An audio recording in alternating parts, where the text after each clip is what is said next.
चीन का नया नवेला रक्षा मंत्री जो कि अब से 1 महीना पहले ही तैनात किया गया था, उसे भ्रष्टाचार के आरोप में गिरफ्तार कर लिया गया है। अब आप कहोगे यार ये तो आम बात है, दुनिया भर में जो राजनेता होते हैं, मंत्री होते हैं, वो भ्रष्टाचार के आरोप में गिरफ्तार हो जाते हैं, इसमें बड़ी बात क्या है? तो बड़ी बात ये है कि ये पहली बार गिरफ्तारी नहीं है।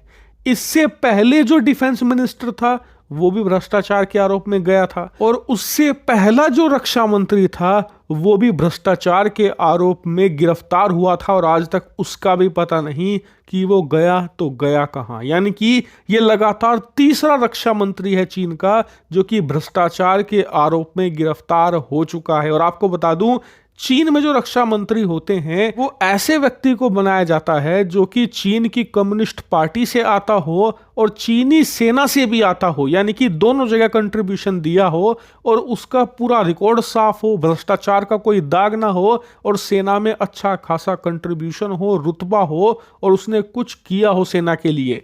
ऐसे व्यक्ति को ही रक्षा मंत्री का पद दिया जाता है। लेकिन लगातार तीसरे रक्षा मंत्री पर ऐसे आरोप लगना और फिर उनकी गिरफ्तारी होना बताता है कि चीन की कम्युनिस्ट पार्टी और चीन की सेना को भ्रष्टाचार की दीमक निगल चुकी है। यकीन मानिए, इतिहास गवाह है। चाहे आप 10 साल पीछे चले जाइए, चाहे आप 100 साल का रिकॉर्ड उठाकर देख लीजिए, या फिर 1000 साल का भी आप किसी भी देश की किसी भी सेना का रिकॉर्ड उठाकर देख लीजिए, अगर किसी देश की सेना कमजोर है तो उसे मजबूत बनाया जा सकता है।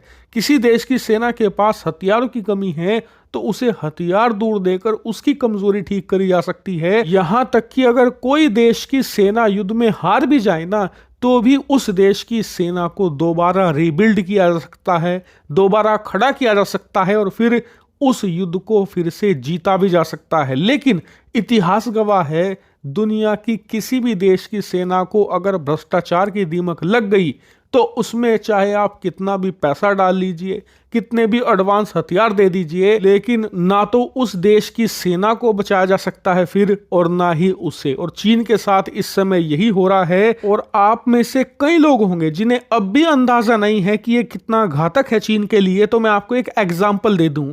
इससे पहले वाला जो रक्षा मंत्री था ना, उसने पता है क्या किया था?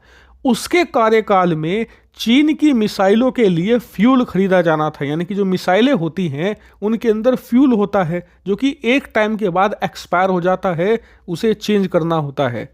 उस रक्षा मंत्री ने उस फ्यूल की जगह पानी भरवा दिया था। और चीन के मिसाइल बेड़े में ऐसा ही होता आ रहा था पिछले 10-15 साल से। हर 2-3 साल के बाद जो फ्यूल का पैसा आता था वो खा जाते थे, और 15 साल से बस पानी बदल रहे थे फ्यूल की जगह।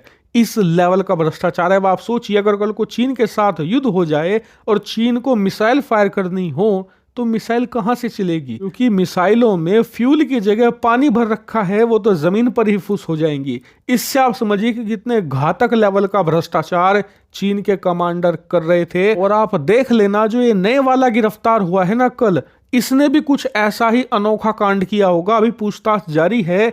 चीन इसे छुपाने की कोशिश करेगा, लेकिन हफ्ते 2 हफ्ते में इसके कारनामे भी बाहर आएंगे जिन्हें सुनकर आपको बड़ा मजा आएगा। इसलिए चैनल को सब्सक्राइब करके रखना, क्योंकि जैसे ही इसके घपले बाहर आएंगे वो भी मैं आपको विस्तार से बताऊंगा, वो भी सबूतों के साथ।